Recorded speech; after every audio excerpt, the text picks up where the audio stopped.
Ang ganda ng line-up natin, no? And I will worship you because of who you are. So yung worship natin, nagdidepende yon sa pagkakilala natin kay Lord. And I will worship you because of who you are. Ngayon, sino ba siya sa'yo? Sino ba siya sa'yo? So, ang buhay natin ay hindi lang alam mo mayroong Diyos. Kung hindi, ang buhay natin dapat is kilala ko ang Diyos. Mayroon akong Diyos. It's not about the Lord. It's about who is the Lord. Maraming mga taong kilala niya about the Lord. Dapat it's a personal relationship with God. Because kung meron tayong intimate relationship with God, we can worship Him of who He is. And I will worship you and who He is. Sino ba siya sa'yo? Amen? So yun yung ating topic, knowing the character of God. So hindi ang Diyos nagbibigay ng problema, hindi nagbibigay ng gulo, hindi ang Diyos nagagalit because He is abounding in love. But He said, whom He loves, He correct. Pero ang Diyos ay hindi nagko-correct ng sakit. Medyo makulit ka ngayon. Bigyan kita ng sakit. Hindi. Medyo makulit ka ngayon. Pag-aawayin ko kayo na pamilya nyo. Hindi. He is a giver of good and perfect gift. Amen? Hindi siya, alisin natin yon na pag meron tayong problema, si Lord yung kalaban natin. How can the Lord, how can you trust God? How can you believe God? Kung that God can help you. Kung ang tingin mo, si Lord ang nagbibigay ng mga problema na to. So, pwede bang mag-usap tayo ngayon ng masinsinan? Kung yun lang yung isip mo ngayon, mamaya paglabas mo, unveiled na yon, tuklap na yon, mawala na yun sa vocabulary mo, mawawala na yun sa isip mo, dahil pag hindi yun mawawala, mapapansin mo bakit hindi natatapos ang problema. Because unless you will not change your mind, you cannot change your confession. So, kailangan makilala talaga natin si Lord ng lubusan. Amen? So, knowing God's character helps you to consecrate fully. Kaya, Lord, not my will, but your will be done. Kung alam natin na mayroong plano si God sa buhay po natin, kung alam natin na mayroong purpose si Lord sa buhay natin, kung alam natin, hallelujah, na mayroon siyang will sa buhay po natin. Kapatid, pag alam mo yon and you believe that, makakatulong yon sa buhay natin na hindi tayo mahihirapan. Kasi ang mangyayari, hindi natin ipipilit yung mga gusto nating mangyari. We always go back to the Lord and say, Lord, this is my plan, this is what I want, but Lord, I know that you have a plan in my life. I know, God, that you have a purpose in my life. I know, God, that you have will. So, Father, not my will, but your will be done. So, yun, pagkilala natin yung character niya.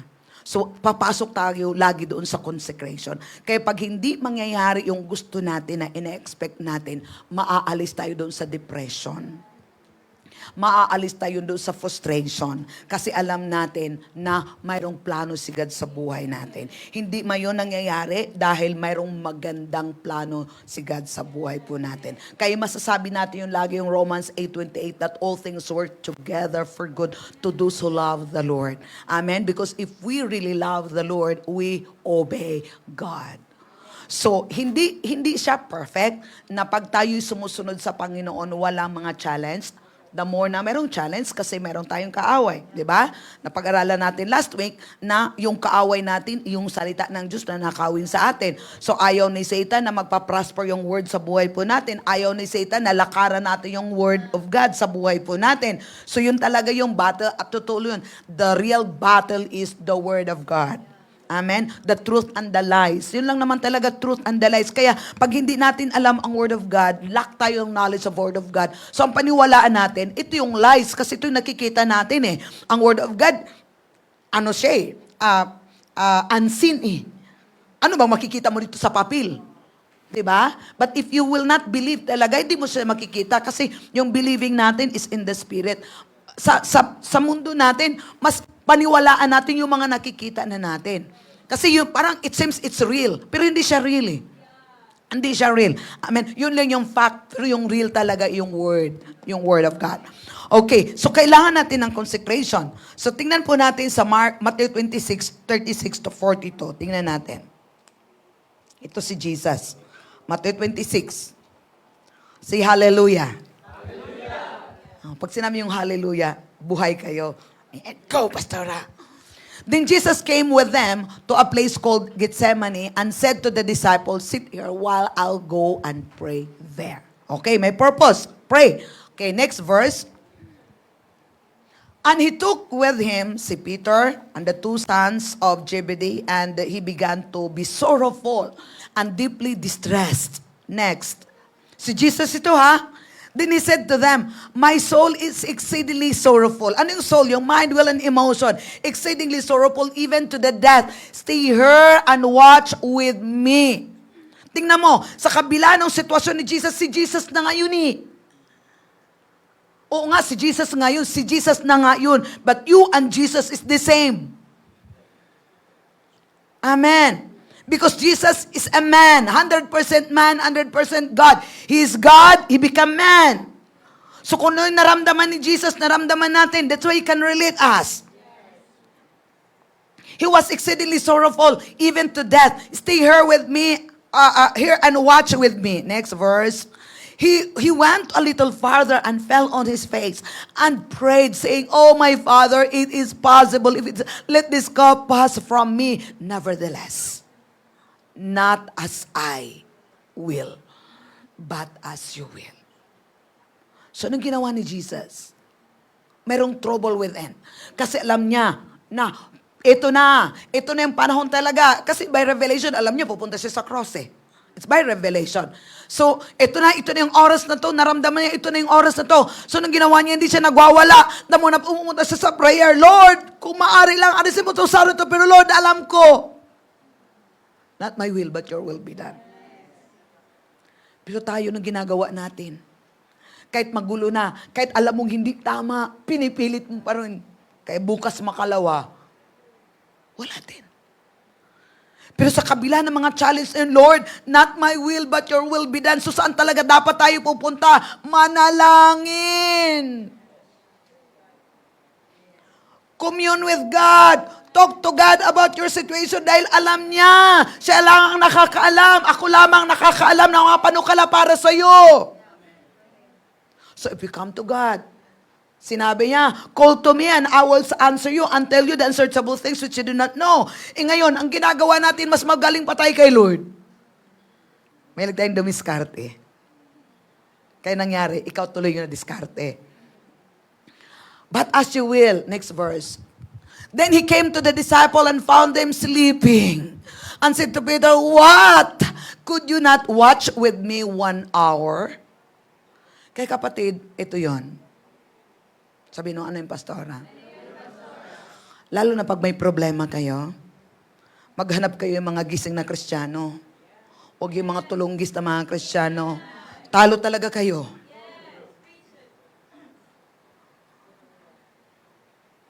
And you are in the right place.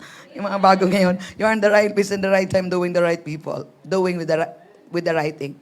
Could you not watch with me on 1 hour? Go hanggang 42. Watch and pray. Watch. Hindi lang pray. Watch. Saan tayo mag-watch? Sa labas? Watch in the inside. What's happening in the inside? Pag maramdaman mong magulo sa loob, pag maramdaman mong wala ka ng peace, pag maramdaman mong maingay ka, pag maramdaman mong there's something wrong within you, pray! Lest you enter into temptation, the spirit indeed is willing, but the flesh is weak. Again, a second time, he went away and prayed, saying, oh my Father, if this cup cannot pass away from me unless I drink it, your will be done. Si Jesus 2 beses, tayo minsan isa, wala. na nangyari, ngawa ka lagi. Ang pagkatapos sila yung sisisihin mo. Hindi. God loves us so much. Amen? Kaya kung kilala mo nga talaga si Lord, anong gagawin mo? Lalapit ka sa Kanya. Sa lahat ng trouble mo, lalapit ka sa Kanya. Amen. Hallelujah. You have the Word of God. Lapit ka sa Word of God. Buksan mo yung Bible mo. Mag-pray ka and you have the Holy Ghost in the inside of you. God is faithful. Anyone who calls on my name. Anyone who calls. So walang pinipili ang Diyos. Kung sino man yung tatawag sa pangalan niya, maliligtas. Ngayon, nung may problema ka, sinong tinawag mo? Sinagot mo kaagad yung Facebook, what's in your mind? Doon ka na tuloy. Minamaydi mo pa. This is my day. Amen? May solusyon ba? Wala. Lalong lumalala. Imbis na ikaw lang, dumami na. Parang coronavirus. Nag-spread yung virus.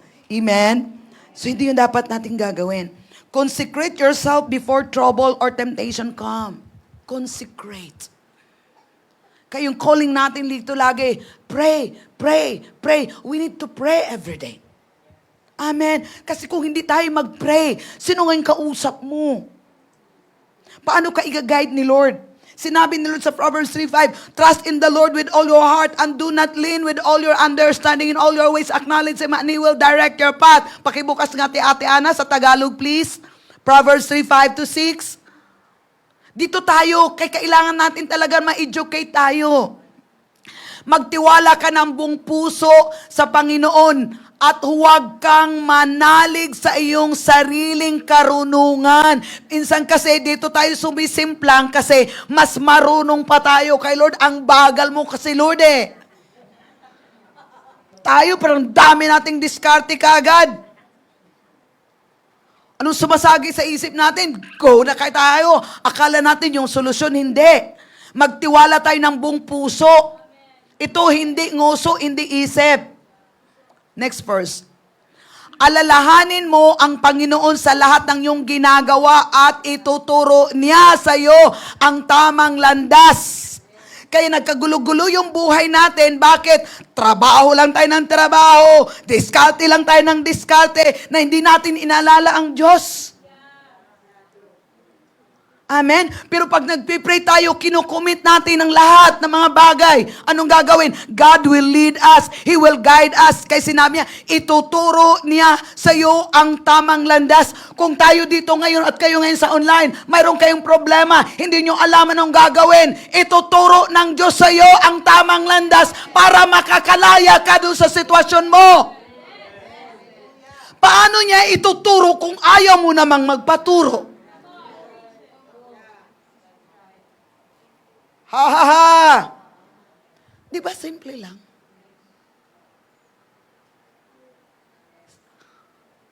Jesus came to simplify our life.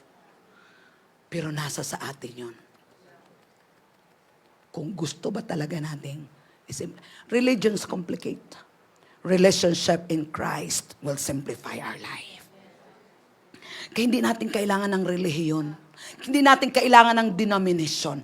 Kailangan natin ng salita ng Diyos, kailangan natin ng banal na espiritu, at kailangan mong alam mo kung sino yung pastor mo.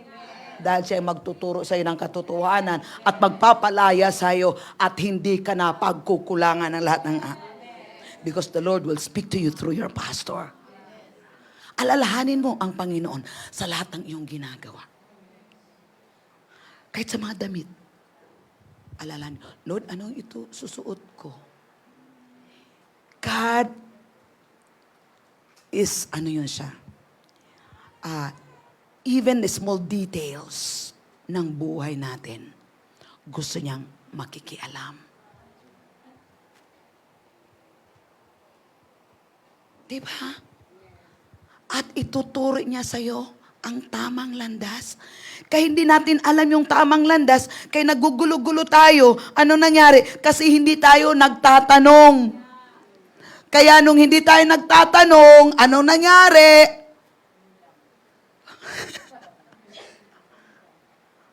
Meron kami ditong hashtag sa church.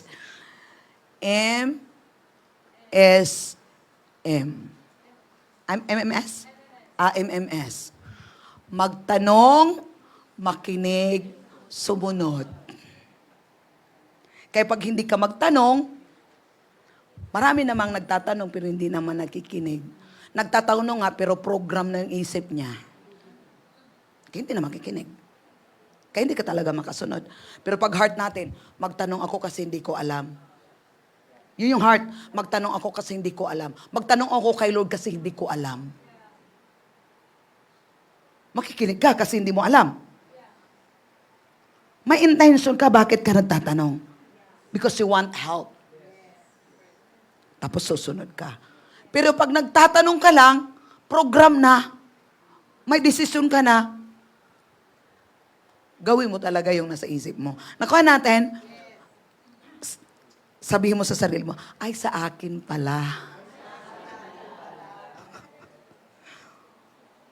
Simple lang. Magtanong, makinig, sumunod. Oh, meron tayong, yan. Lord, anong gagawin ko dito? Hindi ko alam, Lord. Simple prayer. A simple prayer. Hindi mo naman kailangan, hurada mo sa katsatsakur ko tata. Hindi mo kailangan. Lord, naaasar ako dito, Lord. Anong gagawin ko dito, Lord? Sabi ni Lord, love covers.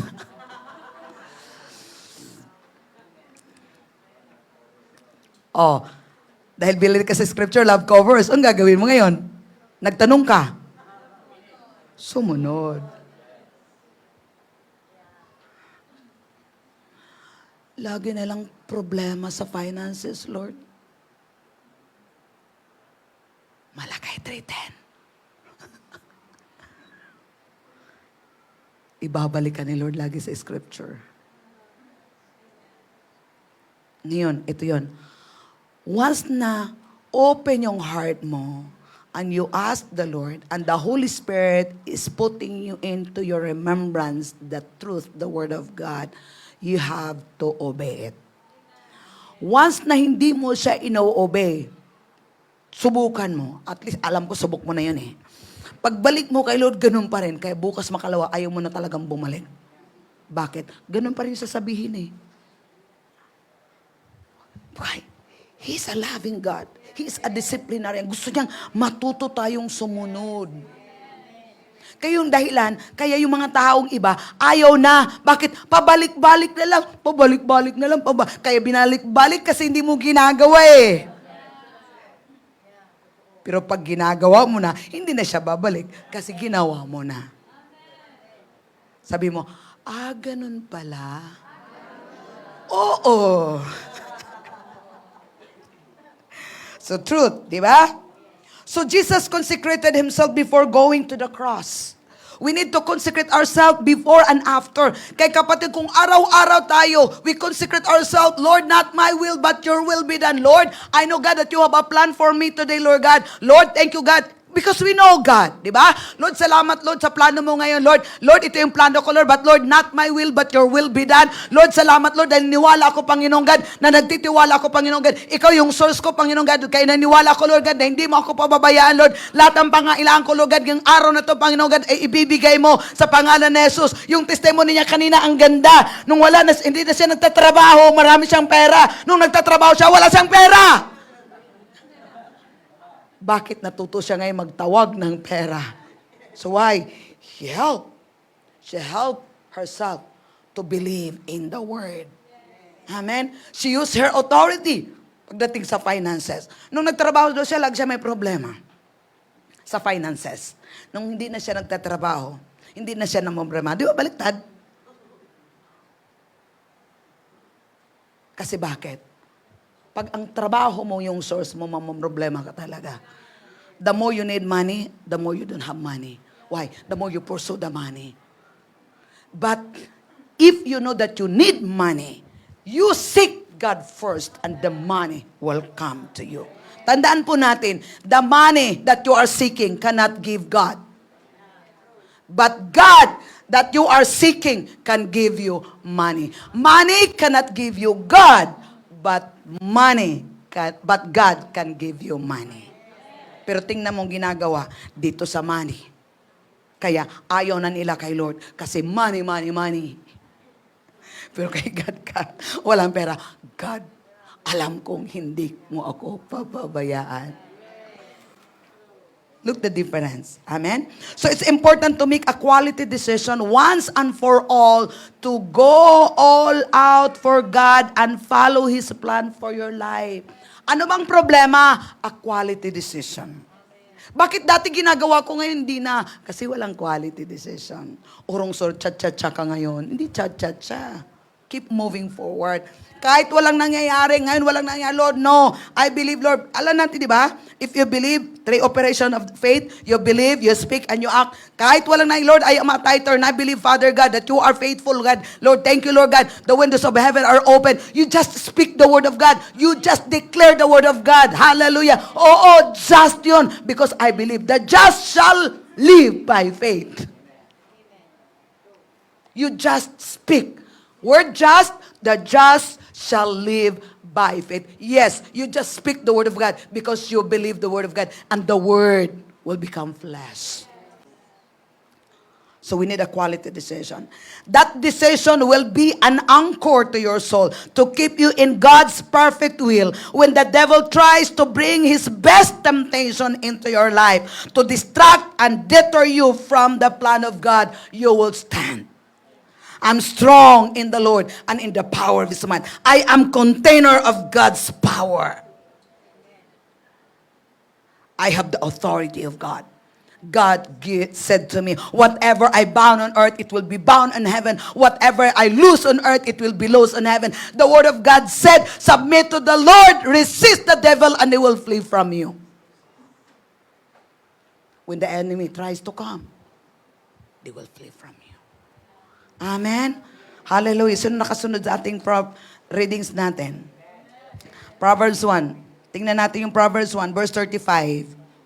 Sige. Ha ha ha. Ha ha ha. Proverbs 1, verse 35. Psst. 35. Pasaway daw. Pagsaway. 35. Oh, sige nga, Ate Ana, binaliwala nyo ang lahat ng payo ko at pagsaway. O, tingnan ano sunod. Bakit tayo napunta doon, Ate Ana? 35. Walang 35? 33 pala, kaya pala.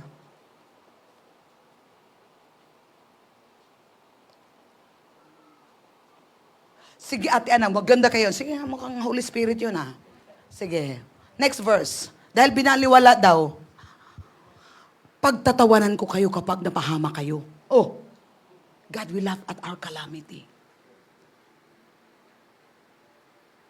Bakit binaliwala natin ang mga payo niya? Kukutyain ko kayo kapag dumating sa inyo ang paghihirap at mga pangyayaring nakakatakot gaya ng ipo-ipo at bagyo. Praise the Lord. Next. Tatawag kayo sa akin, ngunit hindi ko kayo sasagutin. Hahanapin ninyo ako, ngunit hindi ninyo ako makikita. Next. Dahil ayaw ninyo na tinuturuan kayo at wala kayong takot sa Panginoon. Praise. Kayo nga magbasa. Balik tayo, Ana, sa 25 at kayo magbasa. Sige, kayo magbasa.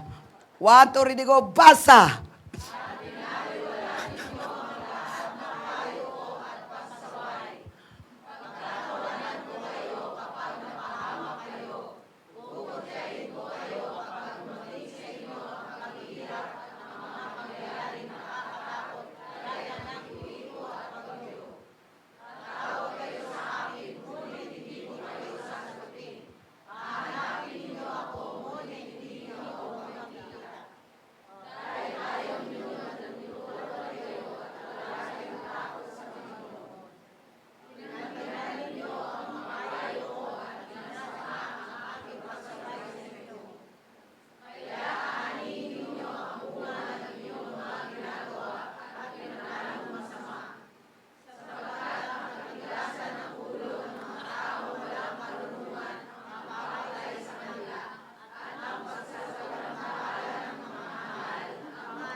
Amen.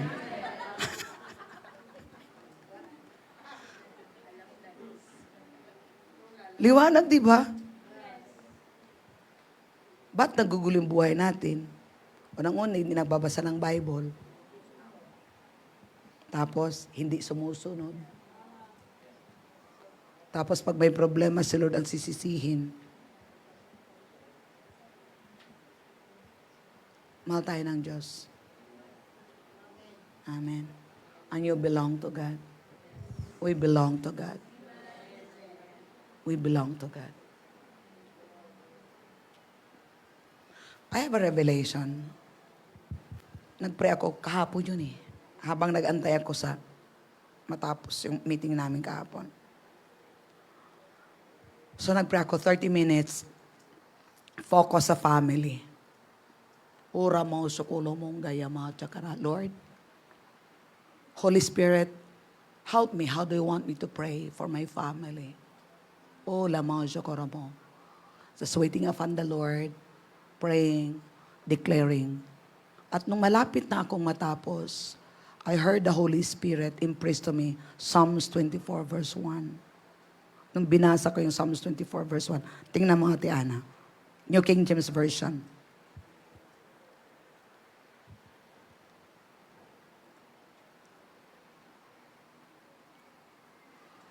Psalms 24 verse 1. The earth is the Lord.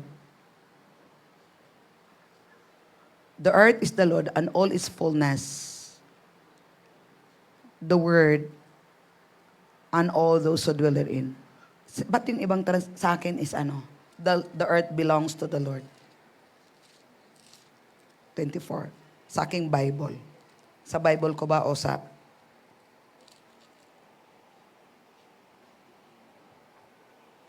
verse 1. NLT. NLT ko ba yun? Hindi din. New King James, hindi din. Basta merong translation. Easy. Hindi din. Sa easy. Basta sinabi doon sa ibang translation na yon, the earth belongs to the Lord. Sa easy. May Lord talaga belongs. Merong belongs talaga. And everything is... Ayan. The earth belongs to the Lord. The earth is the Lord and everything in it. The world and all its people belong to the Lord. Belong to Him. Nung narinig ko yon, yung rema, ayan, ito pala easy. The whole earth belongs to the Lord. Everybody who lives in the world and all the things in it belong to the Lord. Nagrema sa akin yung word belong. Kung ang mga bagay belong sa'yo, anong ginagawa mo? Iniingatan. So I have a revelation because my family belongs to God. I don't need to care and worry about their situation because they are belong to the Lord. God will take care of them. I am belong to the Lord. God will take care of me. This ministry belong to the Lord. God will take care of this ministry. What if I did not pray? So ito yon, yung bunga ng prayer mo, God will give a word to you na yon ang panglaban mo, yun yung revelation na bibigay ni God sa'yo. Anumang challenge na darating sa buhay mo, pagbalik mo sa prayer, Lord, thank you. I belong to you and everything in me belong to you, Lord God. Lord, thank you, God, you belong. This ministry belong to you. My family belongs to you. Father, thank you, God, for taking care of me, my family, and this means everything I have, because all of this, God, belong to you. Everything that you belong to you. Di ba iningatan mo? You are belong to the Lord. You belong to the Lord. You are not belong to your family. You are not belong to anybody else. You are not belong to any. You belong to the Lord. Pag-aari ka ng Diyos. Amen? Tingnan natin sa Tagalog, Ate Ana.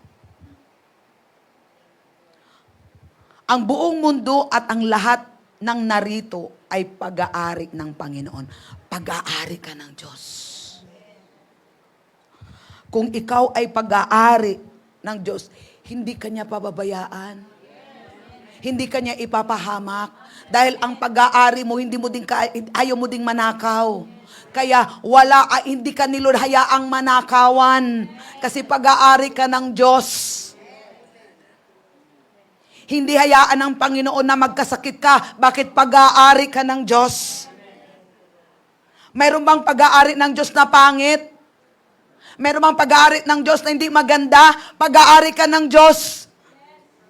Kaya yung buhay mo na hindi maganda, pagandahin nyo ng Diyos kasi pag-aari ka niya. Lahat ng pag-aari ng Diyos ay pinapaganda niya. At maganda. At iniingatan. Kaya yun ang karakter ng Diyos. Kung yung pag-aari mo ay pag-aari din ng Diyos, kaya hindi ka na matatakot. Hindi mo kinatatakutan ano mangyari sa mga pag-aari mo dahil yung pag-aari mo, pag-aari din ng Diyos. Kaya hindi mo kayang ingatan, pero ang Diyos kaya niyang ingatan yon kasi pag-aari niya din yun. And then another revelation, Lord, dahil pag-aari mo to, wala talaga akong karapatan na angkinin ko to. Nagets? Kung alam mo na pag-aari ka ng Diyos, kung alam mong lahat ng meron ka ay pag-aari ng Diyos, syempre, pag-aari yun ng Diyos, wala kang karapatan. Kahit itong church na to, hindi natin to pag-aari. Kaya wala tayong karapatang angkinin ito. Maliban lang kung sabihin, ibenta na namin sa iyo, ibibigay na namin sa iyo. Naka natin. So lahat ng pag-aari ng Diyos, wala tayong karapatan na angkinin at aabusuhin dahil hindi natin pag-aari. God will teach us how to be a good steward. God will teach us how to live well dahil hindi tayo pag-aari. Pag-aari tayo ng Diyos. Are you getting? Knowing the character of God. Kaya pag nagkakasakit tayo, i-restore ka ni Lord.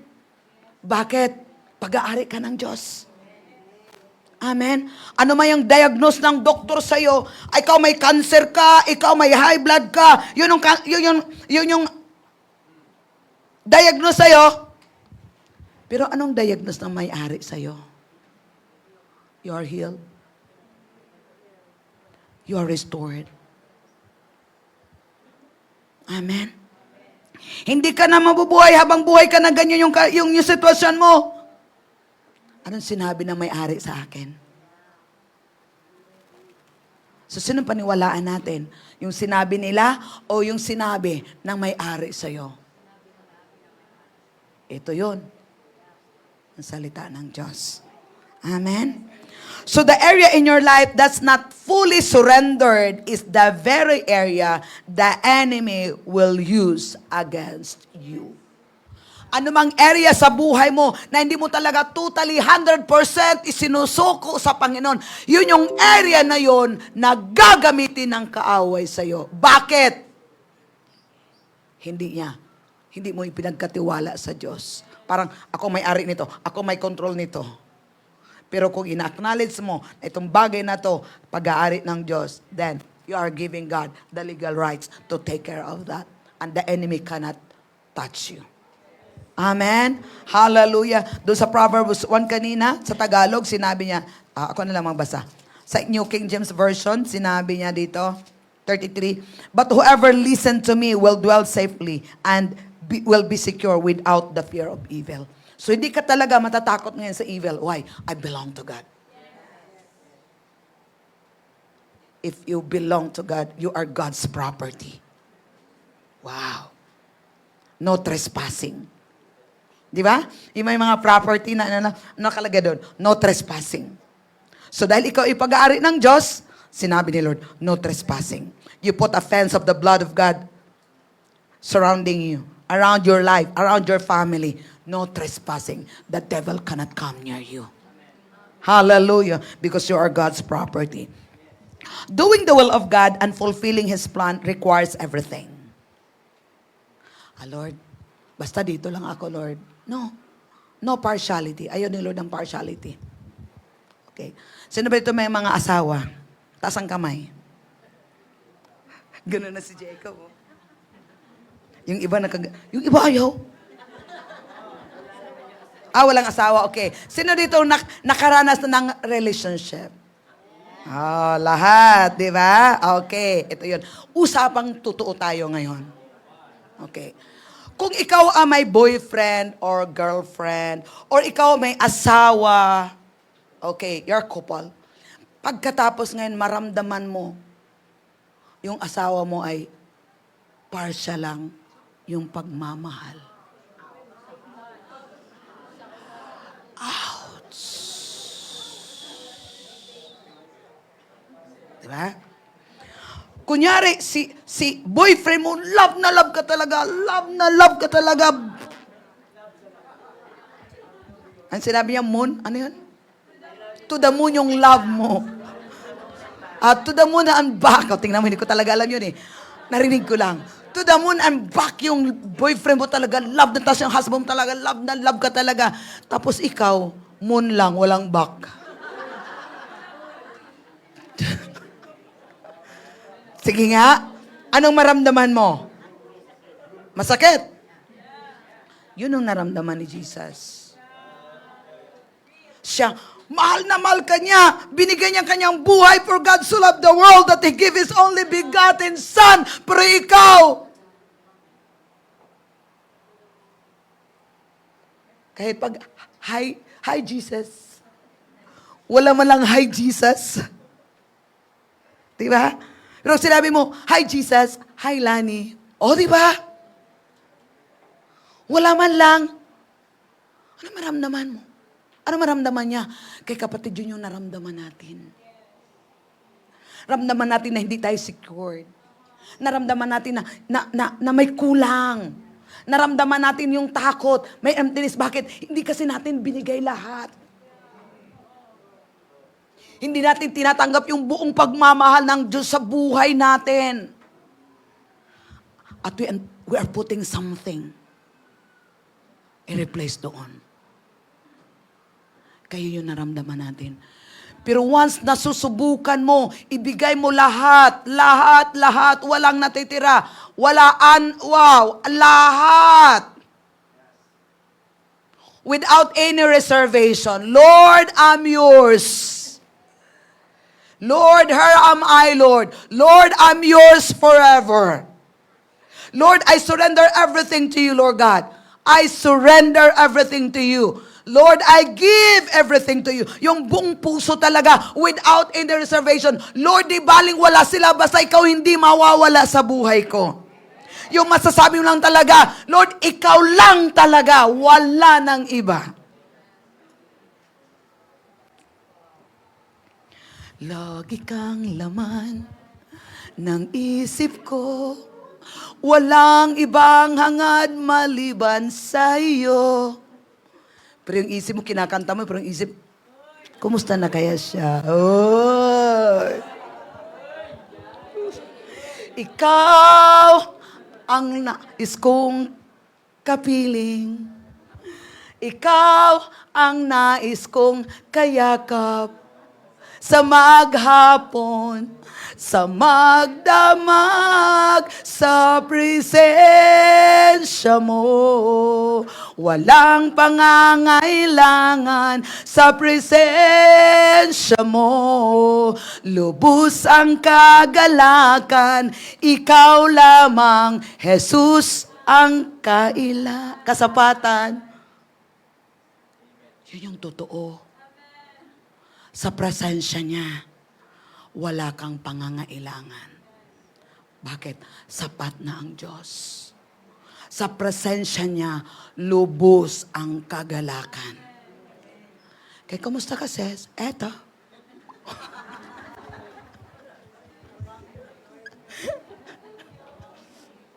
Okay lang.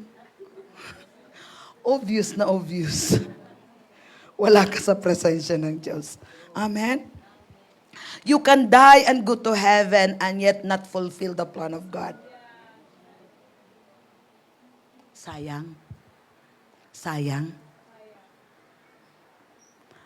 Mayroong magandang plano si God sa buhay mo.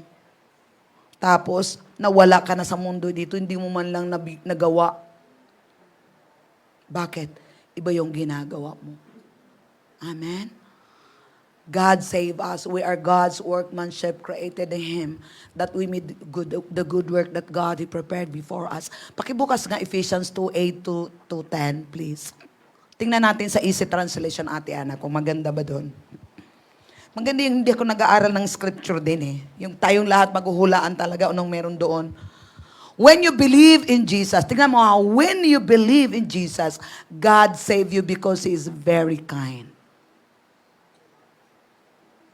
Sis, kamusta? Kung mamatay ka, saan ka punta? Hindi ko alam. Si Lord ang bahala. Eh, patay ka talaga. When you believe in Jesus, God saved you because He is very kind. You could not save yourself, but that God is God's gift to you. 9. He has not saved you as a result of any good things that you have done. Siguro, kasi hindi naman ako nangangaway. Hindi naman ako, alam mo, yung punta sa mga kapitbahay, nagmamaritis, hindi naman ako ganun. At hindi naman ako masamang tao. Nagbibilang ng kanyang kabutihan. Sinabi ni Lord, He has not saved you as a result of any good things that you have done. So nobody has any reason to be proud about it. Siguro, pagdating sa langit, gusto ko talaga maligtas. Kaya hindi nga ako gumawa ng masama. Lagi ako nagsisimba, tapos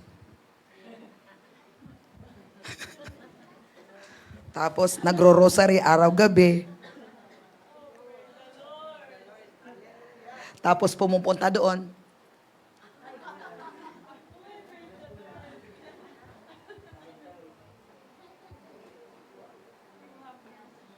Okay.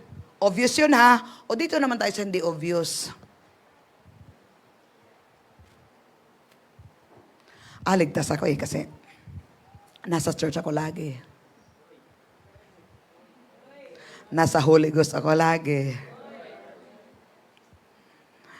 Nasa tither ako. Sigurado akong ligtas ako. Are you sure? Religious things can save us. Our belief in God. Kahit hindi ka nag-church,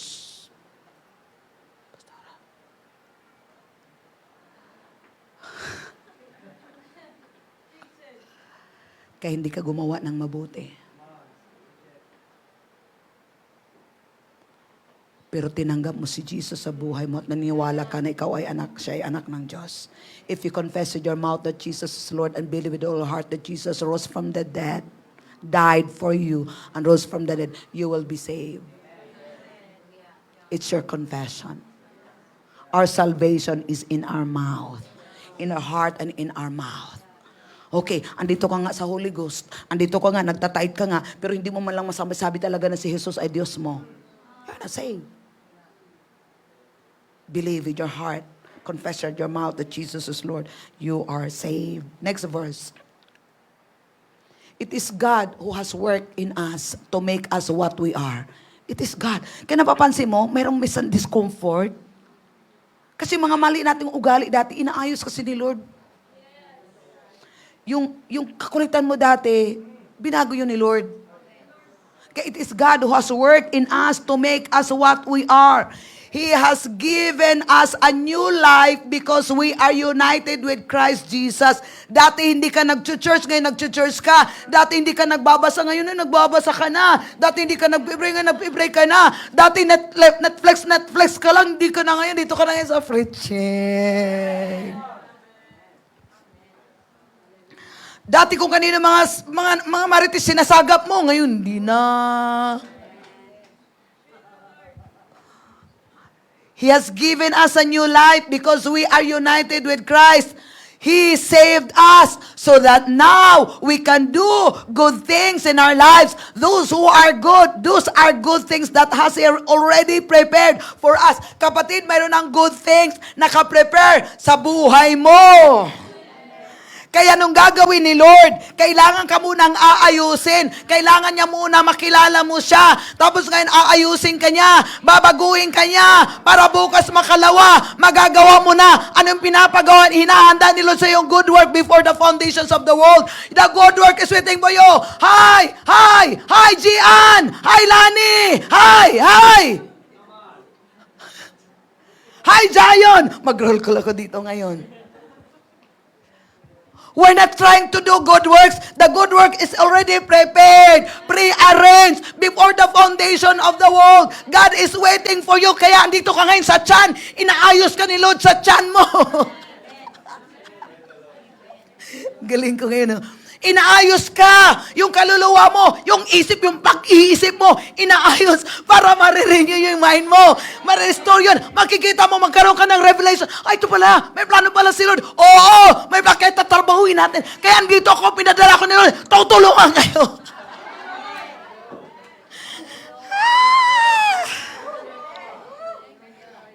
Yun. Hindi tayo dito para mag-church lang. No churchy. No churchy. May ginagawa si Lord. He has given us a new life because we are united. God has worked in us. He's working us in the Word of God. He's working us through by the Spirit. He's working with us by the Holy Ghost. Kaya that we are calling, mag-volunteer ka! Kasi dito ka matututo. Lord, gusto ko talagang mag-serve sa'yo. Send me, Lord. Hoy, mag-volunteer ka muna.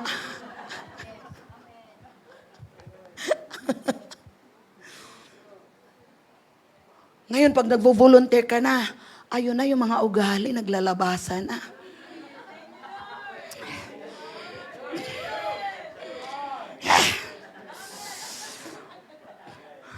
Para yung alam mo yung mga pagkain nilagay doon sa Tupperware na hindi nalagay sa ref. Nakatambak lang. Tapos bukas makalawa, habang tumatagal sa ministry ba? Bisaya na tayo ngayon ba? Pag gano'n, nakakasuka yung baho. Kami sa mga ugali natin, nakakasuka. And that's God's help. Inaalis yung mga basura natin. Yung mga dumi sa atin. Bakit? Binabago ni Lord yun. Bakit? Binigyan na tayo ng bagong buhay. Para tayo maging united kay Christ. Pagkatapos ngayon nung gagawin natin, para magagawa natin yung good thing sa buhay natin. Pinaprepare ni Lord before the foundation of the world. Yun yung purpose kung bakit pinadala ko ni Lord dito sa Bulacan. Inaayos ako ni Lord, inaayos din kayo. Pareho tayong lahat. I cannot do what God called me to do without you, and you cannot do what God called you to do without me. Pareho tayong lahat. It's one matters. Kung tinatrabaho mo yung sarili mo din, nagpapatrabaho ka, tinutulungan mo, nagko-cooperate ka, ang kailangan naman natin is cooperation eh. We cooperate with God. We apply the Word of God, the Holy Spirit, when the Holy Spirit prompt us, we apply, you are willing and obedient. And then ngayon, pinapaayos ka. Ganito nga talaga minsan naman talaga, ayaw na Lord. Tapos ngayon, bumulag ka sa Philippians 4:13, you can do all things through Christ.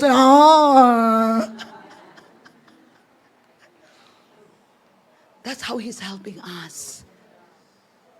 At bukas makalawa, andoon ka na. Ginagawa mo na ngayon ito. Kaya doon mo naman yan maawit. Ang buhay ng Kristiyano ay masayang tunay. Hey!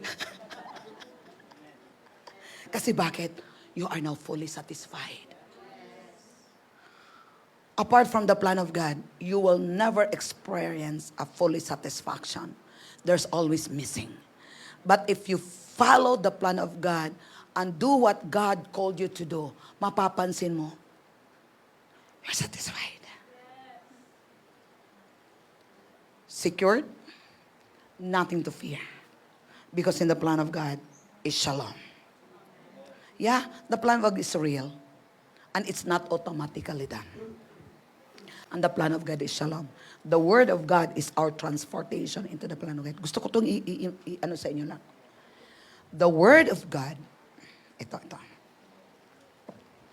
The word of God is our transportation. Okay. So kung ito ay transportation, kailangan kong literal, spiritual, kailangan kong ilabas sa bibig ko. I'm speaking forward. Unless the word na hindi mo ilabas sa bibig mo, nothing will happen. Amen? The Holy Spirit is hovering. In Genesis 1, the Holy Spirit is hovering. We, the believer, will speak the word. Act the word. Work the word. And you will go into your destiny. So that's how the word works. Yung word is our transportation. Okay, for example, you stop declaring the word. You are no longer speaking forward. So what will happen? Because every word that will come out in your mouth, it shall come to pass. Sanay ako dito. Kasi dito yung kingdom, di ba? Ngayon, anong kailangan kong gawin, nating gawin, para marating natin yun? Okay, yung testimony ni ate kanina, wala siyang pera, hindi siya nagtatrabaho, wala na siyang trabaho, pero ang ginagawa daw niya, kinakaman niyo yung pera. Money come in Jesus' name. Baka mamaya pupunta dito sa Money Gunong. Money come in Jesus' name. I call my money in Jesus' name. I am a tither, I'm a sower, and I call my harvest. You come now in Jesus' name. I call my money, I call my harvest from south to the east. And I release God's ministering angel to bring my money in Jesus' name. God will give you the wisdom. Di naman yung pera kaagad, tiyang! Dibigyan ka niya ng wisdom. Remember that He gave us the power, the ability to get wealth. Amen? So kung hindi natin yung i-apply, pag walang pera, wala na namang pera. Yun yung confident natin if we are a doer of the word. Because you can use your authority. You can declare. You can call the money in. Di ba, testimony natin ito? Kailangan natin ng speaker, walang pera. Yung pera ko, 6,500. Tapos yung speaker, magkano daw yung speaker? Pastor, kung mayroon kang 30,000, pwede na yun. Hala, ang layo. Yung 6,500. Nagsuklay ako. Sabi ng Holy Spirit, why not call the money? Yes, Lord. I call 30,000 to come in Jesus' name for our speaker in Jesus' name. I call 30,000 in the name of Jesus. In the name of Jesus, I call 30,000 in the name of Jesus.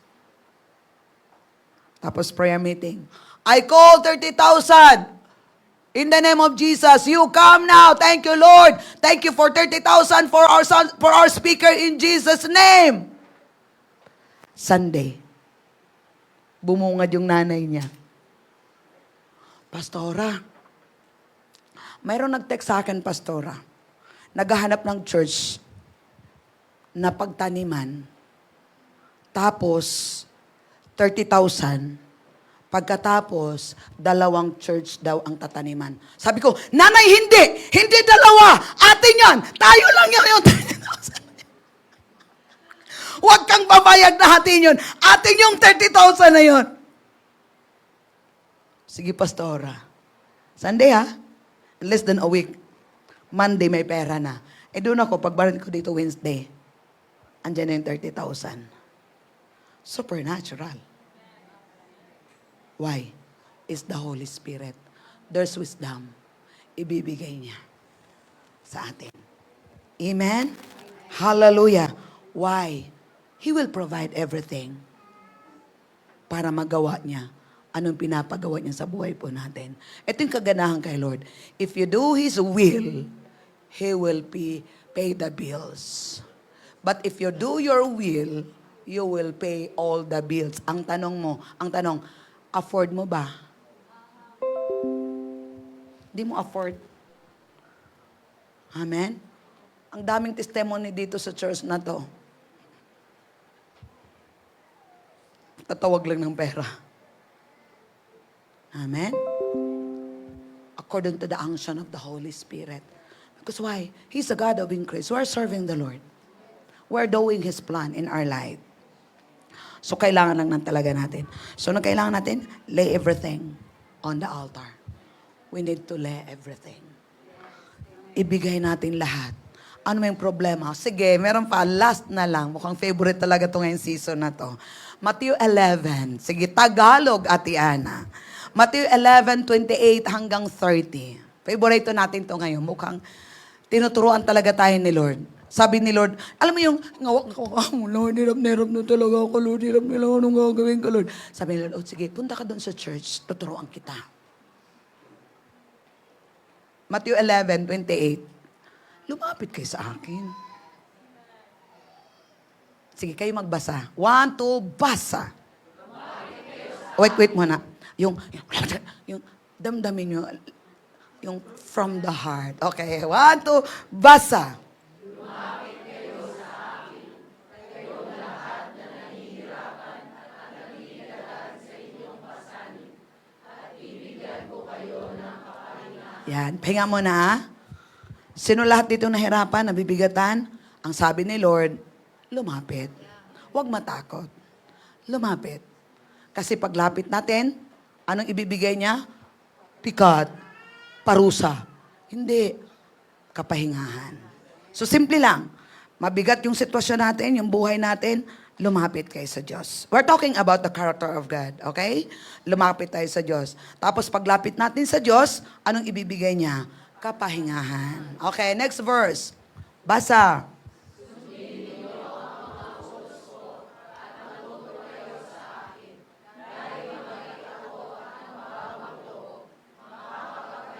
Okay. Ngayon, picture tayo, magdrama tayo. Kuya, halika. Kuya Jemark. Okay, mag-ano tayo ngayon, mag-demo tayo. Sige, doon ka muna. Kunyari, pagod ka na. Sige na, lumapit ka sa akin. Dali. Sige, pagod ka na. Dito ka, dito, medyo layo-layo yung lakad mo. Pagod ka talaga. Pagod ka na. Tapos ito na, acting natin yung yung 28. Sige, lumapit ka na. Na-realize mo nga, mayroon palang Diyos. Okay, mayroon pala si pastora mo. Sige, lumapit ka kay pastora. Okay. Oh, tapos, lapit ka na. Ate, ngayon, tinutulungan na siya. Oh, straight ka na. Lumapit ka na eh. By faith. Kasi alam mo, makakatulong si Lord sa'yo. O ngayon, ito na tayo, mag-usap na tayo. Amen. Sundin mo lahat. Kasi minsan, lumapit ka lang. Mag-usap na tayo. Sundin mo ang lahat ng mga iuutos ko sa'yo. Lalo na yung mga kuya mo. At matututo ka sa kanila. Dahil mabait naman sila. At mababang loob.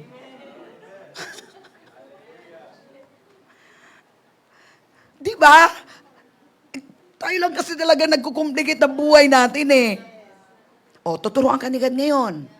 O, tapos tuturuan ka niya hanggang matututo ka. O, pagkatapos, dahil madaling sundin lang naman talaga yung aking iuutos sa'yo eh. Dahil hindi, madaling sundin ang aking, maamo nga siya, di ba?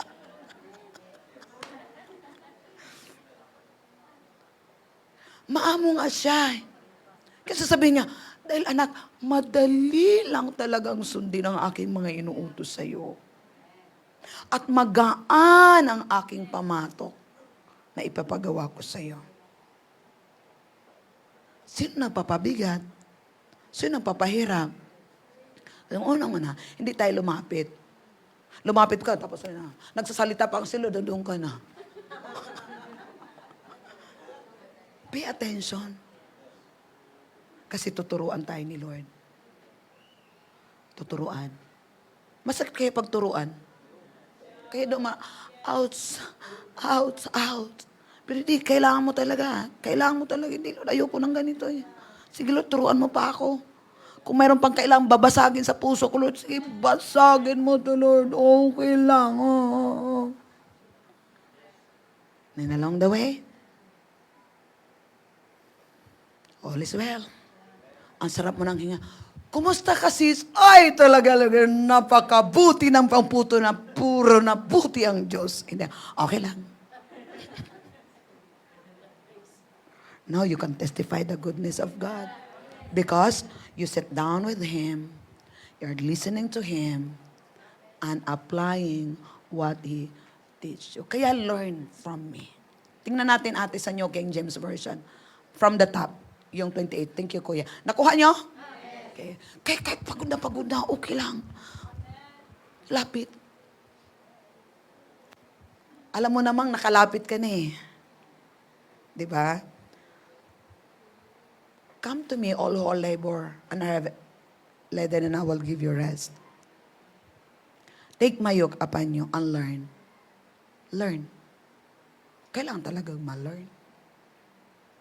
I am gentle and lowly in heart, and you will find rest for your souls. Mind, will, and emotion. Ito naman talaga yung laban natin eh. For my yoke is easy and my burden is light. Last ate sa easy translation. Ha ha ha. Nakakain ba kayo ng maayos? Come to me all who are tired. You are like people who have worked for a long time. You are like people who have carried heavy things. Come to me. If you do that, you will find a place to rest. Do what I teach you to do. Listen to my message and learn from me what is true. I am very kind and I do not make myself important. I will help you. Then you will have peace in your mind. Ate, maganda. And I will not tell you to do things that are too difficult. Lord, bakit napakahirap itong... Hindi. I will not tell you to carry anything that is too heavy for you. So ito yun, pag mabigat, hindi yung kay Lord. O kaya, kay Lord naman yun, pero nagmamarunong ka, kaya bumalik ka uli. Lord, show me. And then the Lord will teach us. Amen? Sa message translation ate, are you tired? Worn out? Born out on religion? Come to me. Get away with me and you will recover your life. I'll show you how to take a real rest. Di ba He's faithful? Turuan niya tayo. Ipakita niya sa atin. Walk with me and work with me. Walk and work. Watch how I do it. Learn the unforced rhythm of grace. I won't lay anything heavy or ill-fitting on you. Next. Keep my company. Keep company with me and you'll learn to live freely and lightly. Kaya it's good i-practice natin araw-araw. Happy Holy Ghost Day! So you are celebrating the Holy Ghost because the Holy Ghost will continue to guide and teach us. Amen? Hallelujah. Praise God. Are you satisfied? Okay. Don't be absent next Sunday. Ang kagandahan ng series. Sige tayo tayong lahat.